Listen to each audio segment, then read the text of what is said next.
I love CTR. To me, it's the greatest game on Earth, and it's getting remade for the PS4, so I am so hype! A game so meticulously crafted, so fine-tuned, a game refined to a fault!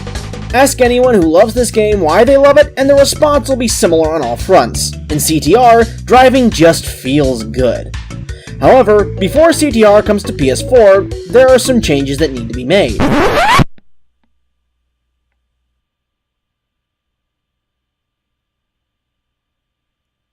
There's a reason that long pause was there, because as soon as I mentioned that some things about CTR needed to be changed, every CTR veteran had the hair on the back of their neck stand on end. It seems like blasphemy, doesn't it? That something about CTR needs to be changed, and trust me, it's not easy for me to say this, with just how much I love this game, but as much as I love this game, it needs changes before it goes to PS4. But Freelance, you said CTR was perfect! Yes, it is.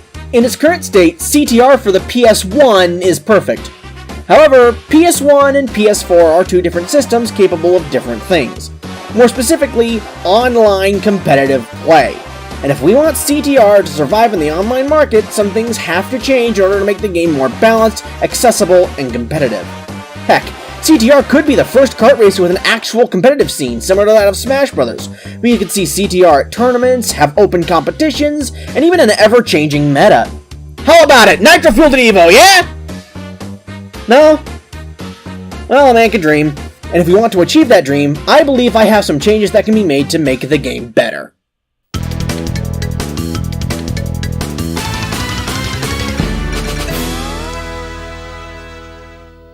Now, I think that no one watching this video can deny that Mario Kart is one of the most accessible games in the kart racing genre, and that's because there's hardly a difference between someone who can drive well versus someone who can't, and the items alone can help someone win a race. CTR, however, has more advanced driving mechanics and items that don't make that big of a difference. Am I saying CTR needs to be dumbed down?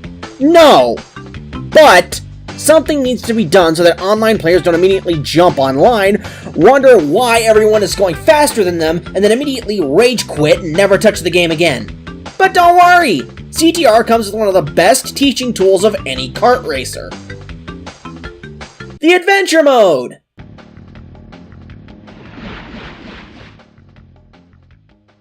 Welcome to the Adventure Arena. This mode was specifically designed to teach the player the finer points of CTR. Everything up to the first Oxide race is designed to simultaneously teach and test the player. You can get a hang time turbo from jumping. The longer you're in the air, the bigger the turbo you'll get when you land. For big turbos, try to get extra air time by hopping off jumps. Using the R1 button, you can go faster through turns by power sliding. To access the power slide, press and hold the R1 button while turning hard. To get a turbo boost while power sliding, wait until the smoke from your exhaust turns black. Then press the L1 button. If you wait too long, you'll hear a backfire sound and miss your chance for a boost. The more Wumpa fruit you collect, the faster your kart will go. If you collect and hold 10 Wumpa fruit, you'll be juiced up and your power-ups will become more potent. With everything afterwards meant to push the player to their limit after everything has been learned, with a much harder Oxide race to cap everything off. However, there's a specific problem with the Adventure Mode, and I think it's best summed up with Some Call Me Johnny's review for CTR. Single player in any racing game doesn't really keep me interested in general now that I think about it. It's all about the multiplayer and racing against other people for me, whether it's online or locally with friends or family. With Crash Team Racing offering a bunch of options from the start, this isn't really much of a problem, and I can appreciate giving the lone player something to do when he or she has no one to race with. But if I had to sum up my total experience with single player, you race a bunch of times to unlock stuff. Adventure Mode can be repetitive and unappealing, but it's absolutely necessary to play it in order to teach the player the finer points of CTR's driving mechanics. And the last thing we want is for a new player to jump into the online mode, get smoked by players who know what they're doing, and rage quit and never touch the game again. So my proposed solution? Make beating the first Oxide race mandatory before the player can access online mode. What? Yeah, fucking joke. Please tell me you're joking me on that. Please tell me what? Excuse me for 10 seconds, please. Excuse. What the fuck? That was incredible.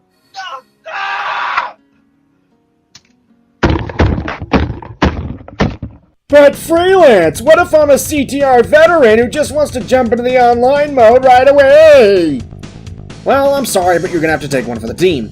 Like I said, the last thing we want is for players who don't know what they're doing quitting the game because they don't know what's going on. And the adventure mode teaches you everything you need to know in order to get you started.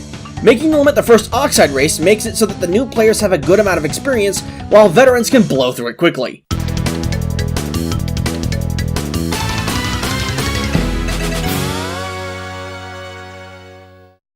The next thing we have to address is the reserve system, which I've been doing some research into since my last video. I think we should keep it! But there are some things that need to be addressed. Mainly, the overflow glitch, or as fans call it, Saffy Fire.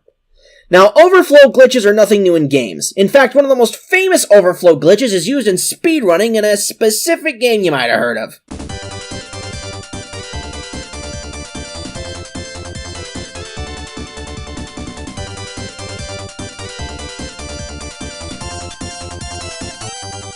In Sonic 3, there are levels that seem to have loads of verticality to them, but are actually looped infinitely. Now, the system used to track where Sonic is in a level is an XY coordinate system, where 0, 0 is the top left corner of the level's map, except in infinitely looping vertical levels, where the 0, 0 coordinate is the top left corner of the screen. In these levels, it's possible to duck to move the camera down, then immediately jump above the screen, which causes the screen to freak out. This is because, due to the limitations of game programming, any negative integer is read by the game as an insanely high positive integer, so the game scrambles downward trying to locate Sonic. It's the same principle with Saffy Fire. By overflowing the boost meter while constantly boosting, it's possible to overflow the reserve so that they reach into the negative integers, which the game reads as an insanely positive integer, and since this number almost never goes down, this essentially allows the player to drive at full boost speed without needing to boost at all. I'll leave a link in the description to a video that explains it better than this, but that's Saffy Fire put into the most basic of terms. And it needs to be patched out.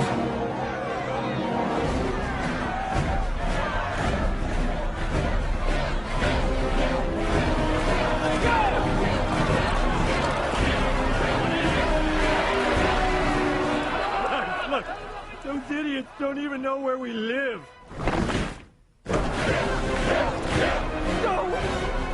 You hear that? It's the sound of every record-holding speedrunner trying to break down my door to get me to shut up. But the thing is, I'm trying to make things better for online competition, and quite frankly, I couldn't give a shit about speedrunning. Besides, it's not an actual technique that was supposed to be in the game, it's a glitch. Speaking of glitches...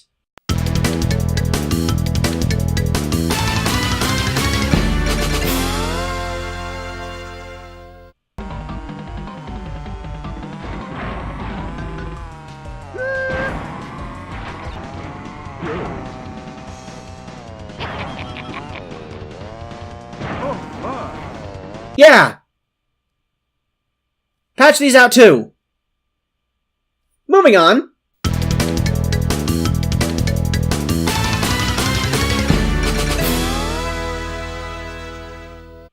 Okay, the obvious defense here is that these techniques are so hard to pull off, it justifies how much of an advantage they give. the problem with this argument is that there are people who have been practicing these techniques for so long they can nail them every time. And to most people, these shortcuts and techniques are either so hard to pull off, why bother, or they feel the technique is unfair. Remember snaking? Well, you know who does? My f***ing thumbs! My thumbs still suffer from PTSD from Mario Kart DS's damn snaking. Look, in a kart racing game, the advanced techniques should be things that can give a skilled player a slight advantage for pulling them off. Yet not too much of an advantage, because if a technique gives the player too much of an advantage, it forces the other players to do it as well. In a sense, snaking embodied this, as anyone who wanted to compete with a snaker also had to snake.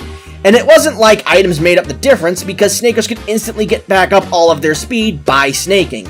Suddenly, the game isn't who is the best racer, but who can snake the best. All of the other game's mechanics are ignored in favor of snaking. And probably the most aggravating part of snaking was murder on your f***ing thumbs!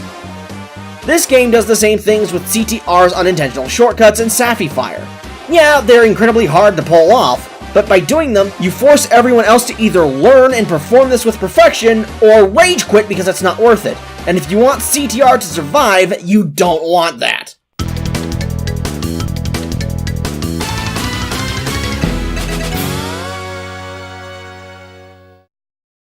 Now, I'm sure anyone who regularly plays CTR already knows this, but Tiny Tiger, Dingodile, and Troopy, and Papu Papu all have a distinct advantage when it comes to CTR. As the advanced characters, their big turning radiuses allow them to essentially power slide down straightaways, getting their turbo boosts easily. Oh great, he's gonna suggest we nerf the advanced characters! Quite the opposite, actually. Let's buff the others! Now, the current problem is that boosting down straightaways is too effective, and the advanced characters have a distinct advantage in this area. It's not worth picking any other character because their high handling means they have tighter turning radiuses. My solution? Add a fourth stat called Boost. Essentially, the higher a racer's handling stat, the more effective boosting is. It works like this. Tiny moves the fastest when not boosting, but he's the slowest of all the characters when all other characters are at full boost. Meanwhile, Polar moves the slowest when not boosting, but he moves the fastest when all characters are at full boost. This makes Polar and the other beginner characters the best option concerning boost by giving him the biggest advantage. But Freelance, wouldn't that just shift the meta to Polar? Not necessarily. Listen, because Polar has such high handling, his turn radius is incredibly tight, making it harder for him to power slide down straightaways. While it's easier for Tiny to slide down straightaways, it just doesn't give him that much of an advantage anymore. This puts the player in an interesting position. Do they choose Polar to get more out of their boosts, or Tiny for easier power sliding down straightaways? Or do they choose someone in the middle in order to get the best of both worlds? Oh, off with that! Now, it should be noted that this is only for power slide boosts. Jump boosts and turbo pads should not be affected by the turbo stat. I believe that this stat alone would make picking characters other than Tiny and Dingodile viable in online play. But those are just some ways I think Nitro-Fueled can be improved for online play. What do you think? I usually don't do this, but comment down below if you have some ways that you can improve CTR in order to make online competition better. And while you're at it, subscribe, why don't you? It takes like 2 seconds to click the subscribe button and ring the bell, and it can only benefit you. I try to upload 2 videos a week, but as of now, that's not a promise. Also, follow my Twitter for updates to the channel, news of videos as they get uploaded, and the occasional meme. Also, go watch my other videos. Here's a neat review of the underrated PS1 gem Tiny Tank. And below it is a link to my currently in-progress Crash Insane Trilogy playthrough. Thanks, and see you on the track. God, that sounded cheesy.